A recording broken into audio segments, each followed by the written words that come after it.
ನಮಸ್ತೆ ಫ್ರೆಂಡ್ಸ್, ಇವತ್ತು ನಾನು ಪಾಲಕ್ ಉಪ್ಪಿಟ್ಟು ಮಾಡ್ತೀನಿ. ಪಾಲಕ್ ಆರೋಗ್ಯಕ್ಕೆ ತುಂಬಾ ಒಳ್ಳೆಯದು. ಬೇಗ ಸಹ ಮಾಡ್ಬೋದು. ಇದು ಬ್ರೇಕ್ಫಾಸ್ಟಿಗೆ ಮಾಡ್ಬೋದು. ಮೊದಲೊಂದು ತಪ್ಪಲೆ ಇಟ್ಟಿದ್ದೀನಿ ಸ್ಟವ್ ಮೇಲೆ. ಅದಕ್ಕೊಂದು ದಪ್ಪು ಕಟ್ಟು ಪಾಲಕ್ ಹಾಕ್ತೀನಿ. ಕ್ಲೀನಾಗಿ ತೊಳೆದಿದ್ದೀನಿ. ಅದು ಬೆಂದಿದೆ. ಇವಾಗ ತಣ್ಣೀರಿಗೆ ಹಾಕ್ತೀನಿ.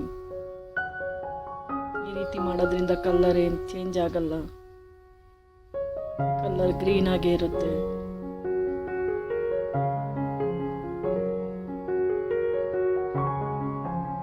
ಇವಾಗ ಜಾರಿಗೆ ಹಾಕಿ ರುಬ್ತೀನಿ. ನೀರು ಹಾಕ್ಬಾರ್ದು, ಹಾಗೆ ರುಬ್ಬೇಕು.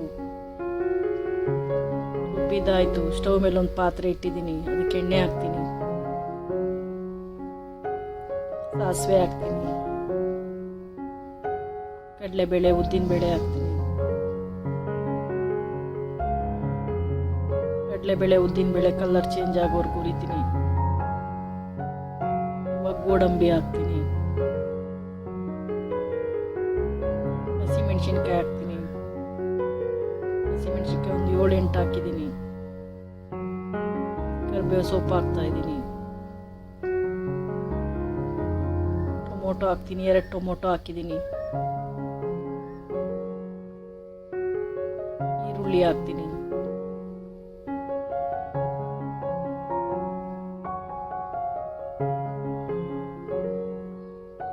ಇವಾಗ ಈರುಳ್ಳಿ ಕಲರ್ ಚೇಂಜ್ ಆಗೋವರೆಗೂ ಹುರಿತೀನಿ. ಈರುಳ್ಳಿ ಮುಕ್ಕಾಲು ಬೆಂದಿದೆ. ಇವಾಗ ರುಬ್ಬಿರೋ ಪಾಲಕ್ ಹಾಕ್ತೀನಿ. ಕಲ್ಲುಪ್ಪು ಹಾಕ್ತೀನಿ.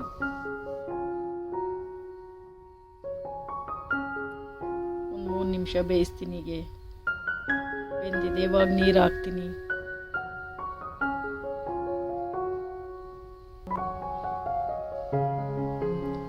ಅದು ಕುದಿಯೋದಕ್ಕೆ ಬಿಡ್ತೀನಿ. ಕುದೀತಾ ಇದೆ. ಇವಾಗ ಬನ್ಸಿರವೆ ಹುರಿದಿಟ್ಕೊಂಡಿದ್ದೆ ಹಾಕ್ತಾ ಇದ್ದೀನಿ.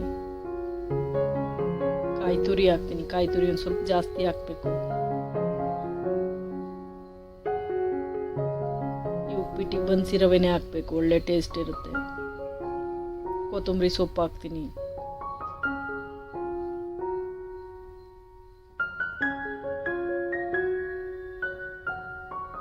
ಈ ಪ್ಲೇಟ್ ಕ್ಲೋಸ್ ಮಾಡ್ತೀನಿ. ಒಂದು 3 ನಿಮಿಷ ಬೇಯಿಸಿದ್ರೆ ಸಾಕು. ರೆಡಿ ಆಯಿತು ಉಪ್ಪಿಟ್ಟು. ತುಂಬ ರುಚಿಯಾಗಿರುತ್ತೆ. ಮಕ್ಕಳು ಸಹ ತಿಂತಾರೆ ಈ ರೀತಿ ಮಾಡೋದ್ರಿಂದ. ಈ ವಿಡಿಯೋ ಇಷ್ಟ ಇದ್ದರೆ ಲೈಕ್ ಮಾಡಿ, ಶೇರ್ ಮಾಡಿ, ಸಬ್ಸ್ಕ್ರೈಬ್ ಮಾಡಿ. Thank you.